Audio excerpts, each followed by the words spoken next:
नमस्कार दोस्तों, welcome back to curious rip the daily dose of Indian football and what a victory by India against Kuwait. भाई what start by India in the world cup qualifiers and finally India ने जो अपना away का कर्स है उसको finally break कर दिया है और कुवैत को 1-0 से यहाँ पे धमाकेदार तरीके से हरा के जो 3 वाइटल पॉइंट्स है वो यहाँ पे अपने नाम कर लिए है। और हर किसी जो इंडियन फुटबॉल फैंस का सपना है इंडिया को वर्ल्ड कप में देखने का, उसका आगाज यहाँ पे धमाकेदार तरीके से किया है। और मैं इस मैच को यहाँ पे पिछले 2-3 साल के जो मैचेस जितने भी इंडिया ने खेले उसमें सबसे इंपॉर्टेंट एंड सबसे बिगेस्ट विक्ट्री मानता हूँ, क्योंकि जिस तरह का इस मैच का वेटेज था, इंपॉर्टेंस था, ना कि सिर्फ पिछले 2-3 साल, आई थिंक नेक्स्ट जो 2-3 साल आने वाले हैं उसके हिसाब से भी एक काफी ज्यादा इंपॉर्टेंट मैच था। एंड यही मैच मेरे हिसाब से एक डिसाइडिंग फैक्टर रहने वाला है इंडिया का जो क्वालिफिकेशन है वर्ल्ड कप में या फिर जो नेक्स्ट राउंड में जाने का सपना है उस हिसाब से।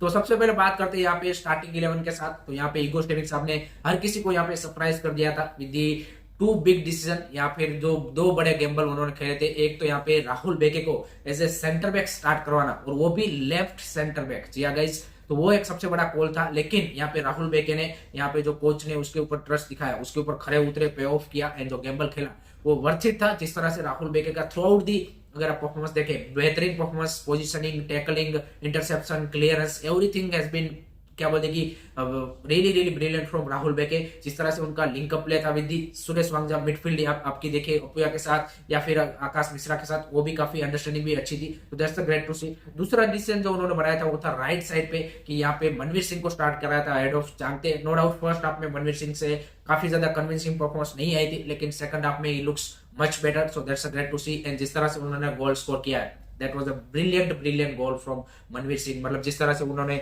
अपने मार्कर को पीछे छोड़ के जिस तरह से इन बिहाइंड रन बनाया, जिस तरह से फिनिशिंग की, everything has been top notch. उससे पहले यहाँ पे लग रहा था कि काफी ज्यादा पुअर वो खेल रहे हैं, लेकिन उस एक मोमेंट के साथ उन्होंने भाई अपना जो क्या बोलते कि स्टार्टिंग 11 में जगह बनने का डिसीजन इगो स्टेविक साहब का था, उसको यहाँ पे क्या बोलते कि 100% यहाँ पे प्रूव कर दिया। तो दैट्स ग्रेट टू सी। उसके अलावा यहाँ पे अपुया के बारे में एंड सुरेश वांगजाम के बारे में उतनी ज्यादा बात नहीं होगी। जो सारी लाइमलाइट है वो शायद राहुल बेके, मनवीर सिंह के ऊपर रहेगी। लेकिन जो इस मैच के मेरे 2 हीरो है वो है यहाँ पे Suresh Wangjam and Apuia. Without a doubt, any doubt ये किसी को होना नहीं चाहिए। दोनों की साइलेंट परफॉर्मेंस लेकिन 100% इफेक्टिव परफॉर्मेंस। यहाँ पे हम बात कर रहे हैं कि राहुल बेके यहाँ पे डिफेंस में अच्छा किया, उसका वन ऑफ द रीजन था कि आपकी मिडफील्ड ने आपके डिफेंस को एक्सपोज ही नहीं होने दिया। आप देखिए, ऐसा नहीं था कि भाई कुवैत यहाँ पे हाई प्रेस नहीं कर रही थी, हाईलाइन नहीं खेल रही थी, वो सारी चीजें कर रही थी। लेकिन आपकी जो क्या बोलते कि मिडफील्ड है वो यहाँ पे क्या बोलते कि शॉक एब्जॉर्प्शन का काम कर रही थी। और जिस तरह से अपुया यहाँ पे कूल काम कंपोज तरीके से बॉल को कंट्रोल कर रहे थे, डिस्ट्रीब्यूट कर रहे थे, और जिस तरह से उनकी हाई प्रेस हो रही थी उसको नलिफाई कर रहे थे, वो देख के बढ़िया लगा। सुरेश वांगजाम आप देखिए, अगर आप मलेशिया वाला गेम उठा के देखिए उसके साथ थे रोहित कुमार, और इस मैच में देखिए उसके साथ थे अपुया। और दोनों परफॉर्मेंस अगर आप सुरेश वांगजाम की उठा के देखेंगे तो आपको क्लियरली डिफरेंस पता चल जाएगा कि व्हाट क्वालिटी क्या बोलते कि holding midfielder can give you result like this. मतलब जिस तरह से आप देखिए सुरेश वांगजाम मलेशिया के सामने स्ट्रगल कर रहे थे कि भाई कहां मैं बॉल डिस्ट्रीब्यूट करूं, उसको कोई ऑप्शन ही नहीं दिख रहा था। और यहाँ पे आप देखिए उनके पास अवेलेबल थे अपुया, जैसे ही आप उनको बॉल कर देते थे आपका सारा काम खत्म हो जाता था। तो this 2 are for me is the man of the match for today's match. जिस तरह से दोनों ने जबरदस्त तरीके से परफॉर्मेंस किए है। उसके अलावा एक और बंदे की बात करना यहाँ पे जरूरी बनता है, वो है यहाँ पे निखिल पुजारी। What a performance from Nikhil पुजारी ऑल्सो, क्योंकि उसके बारे में काफी ज्यादा फैंस में क्रिटिसाइज भी हुए, डाउट्स भी रहा है, उनके ऊपर उतना ज्यादा कॉन्फिडेंस नहीं दिखाया गया। Most of the times Roshan Singh, आशीष राय, इन सबको बोला जाता है कि भाई इनको चूज करना चाहिए और निखिल पुजारी। लेकिन निखिल पुजारी को जब से हीरो ट्राइनेशन से ट्राई कर रहे हैं, I think he has been settling down very well. And आज का जो उनका परफॉर्मेंस था, ना कि सिर्फ ऑफेंसिव, आई थिंक डिफेंसिवली भी he has been really really good यहाँ पे। उसके अलावा चांगतेरे में आते ही 64th मिनट में वो आए एंड जिस तरह से उन्होंने वो 75th मिनट में जो गोल किया, उसमें जिस तरह से उनका कंट्रीब्यूशन था बेहतरीन भाई। जिस तरह से उनका रन था, क्रॉस था, एंड लेफ्ट साइड से, भाई राइट विंगर है लेकिन लेफ्ट साइड से उन्होंने आज खेला एंड जबरदस्त परफॉर्मेंस उनकी ओर से भी देखने को मिली। तो that's great to see. Sunil sir की आज ओवरऑल आप बोलेंगे कि उतना ज्यादा वो नहीं दिखे, लेकिन उनकी जो मूवमेंट्स थी, जो गोल हुआ उसमें जो उनकी जिस तरह से उनका मूवमेंट था, I think that was a really really crucial part. Naorem Mahesh के लिए आज थोड़ा सा ऑफ डे था, इसीलिए उसको यहाँ पे 64th मिनट में सब्स्टिट्यूट भी कर दिया गया, तो उनके लिए थोड़ा सा ऑफ डे था। उसके अलावा यहाँ पे संदेश जिंगान गुरप्रीत सिंह संधू, आकाश मिश्रा हैज ब्रिलियंट गेम। यहाँ पे सहल अब्दुल समद का भी आप बोलेंगे कि डिसेंट इनफ परफॉर्मेंस। तो ओवरऑल वेरी गुड आप बोलेंगे कि performance from the India, that's a great to see. 0 यहाँ पे येलो कार्ड आपने हासिल किया है, तो that's also one of the good thing कि आपने पूरा डिसिप्लिन परफॉर्मेंस इस मैच में पुटअप किया है। एंड इगो स्टीविंग्स आप भी यहाँ पे साइड लाइन पे कूल काम कंपोज दिख रहे थे, तो दैट्स ऑल्सो ग्रेट टू सी।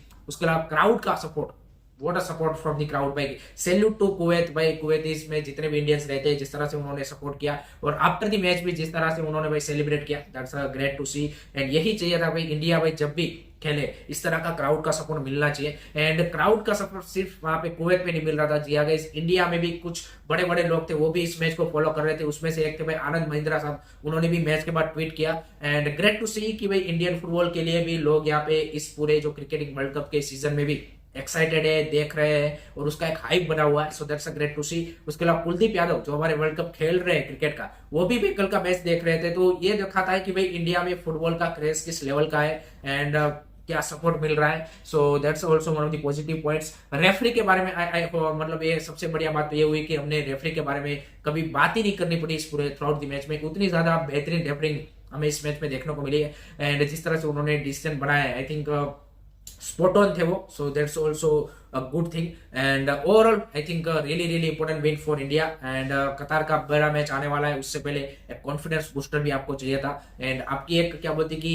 क्या बोलते मैकशिफ्ट बैकलाइन के साथ आपने कुवैत में अवे में जाके यहाँ पे 1-0 का एंड क्लीन शीट रखना, that shows the commendable performance from our boys. Let hope so इसी तरह की परफॉर्मेंस वो यहाँ पे कुवैत के सामने भी सॉरी कतार के सामने भी रिपीट करें। एंड अगर वहां पे कुछ हम बड़ा अचीव कर लेते हैं then that will be a really really big boost for our qualification into the round 3 और हमारी प्लेस है वो और भी ज्यादा मजबूत कर देगा। लेकिन आई थिंक ये विन मेरे हिसाब से सबसे इंपॉर्टेंट रहने वाला है जो डिसाइड करेगा कि क्या इंडिया राउंड 3 में जा रहा है कि नहीं जा रहा। सो लेट्स सी क्या होता है। उसके साथ ही गाइस यहाँ पे बाकी एएफसी कंट्रीज के भी मैचेस कल थे यहाँ पे फर्स्ट लेग, एंड उसमें भी कुछ हमें सरप्राइजिंग रिजल्ट देखने को मिला है। नो डाउट इंडिया के अलावा बाकी जितने भी साफ कंट्रीज थे वो बड़े मार्जिन से आ रहे हैं। पाकिस्तान क्या बोलते कि सऊदी के सामने 4-0 से हार गया है। नो डाउट पाकिस्तान ने अच्छा होल्ड अप किया था, 90 मिनट तक 2-0 से डाउन थे और उसके बाद उन्होंने 2 गोल कंसीड कर दिया लास्ट के 5-7 मिनट्स में। उसके अलावा अगर हम बात करें यहाँ पे बांग्लादेश की, तो उन्होंने भाई बड़े मार्जिन से 7-0 से वो यहाँ पे क्या बोलते ऑस्ट्रेलिया के सामने हार गए हैं। नेपाल यहाँ पे यूएई के सामने 4-0 से आ रहा है। म्यांमार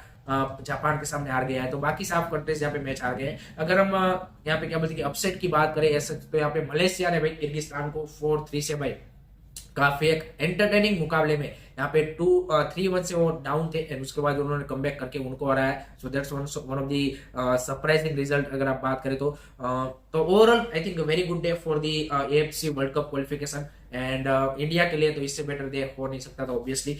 उसके बाद भाई यहाँ पे एक बड़ी न्यूज आ रही है मुंबई सिटी की ओर से, जो पिछले 2-3 दिन से रूमर आ रहे थे कि भाई देश Buckingham is living for the EFL side Oxford United जो उनका होम क्लब भी है। तो फाइनली ये ऑफिशियल हो चुका है एंड देश बकिंगम लीव भी कर चुके हैं। यहाँ पे कल जिस तरह से उनको लेट नाइट को भाई यहाँ पे मुंबई सिटी फैंस ने भाई उनको यहाँ पे सी ऑफ भी किया at the airport. So that's a great to see the gesture by the Mumbai city fans and a big blow for the Mumbai city without a doubt, क्योंकि 2-3 साल से जो उनके अंदर प्रोजेक्ट चल रहा था काफी अच्छा चल रहा था। जिस तरह से मुंबई सिटी फुटबॉल खेल रही थी वो काफी बढ़िया था। लेकिन अब बड़ा टास्क है कि आपको इस इंटरनेशनल ब्रेक में ही यहाँ पर रिप्लेसमेंट ढूंढना पड़ेगा और जो रिप्लेसमेंट के नाम टेबल पे है वो काफी सरप्राइजिंग है। एक नाम उसमें से है मनोलो मार्केस। गाइस एफसी गोवा से मनोलो मार्केस को यहाँ पे मुंबई सिटी ट्राई कर रही है लाने के लिए। उसके अलावा यहाँ पे जो मुंबई सिटी के बाकी जो सिस्टर क्लब है वहां के जो असिस्टेंट कोच है उनको भी यहाँ पे एज ए ऑप्शन के तौर पे देखा जा रहा है, क्योंकि देश बकिंगम का भी अपॉइंटमेंट ऐसे ही हुआ था। वो यहाँ पे मेलबर्न सिटी के असिस्टेंट कोच थे और वहां से सीधा ही उनको मुंबई सिटी का हेड कोच बनाया गया था।